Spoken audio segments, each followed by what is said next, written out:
This is Caroline Van Berkom, and I'm here to share with you two blogs that I found helpful.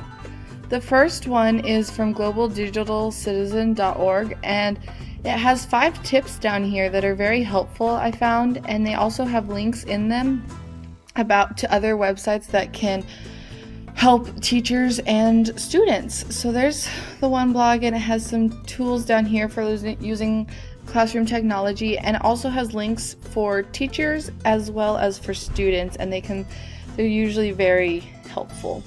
The second one is about tips for improving student success in math, and it's by edutopia.org, and they talk about an M3 challenge. And here at the bottom, they actually give an example of one of the problems at this M3 challenge. And then they have their 5 tips of what teachers recommend, and it's good advice from real teachers. And most of the facts have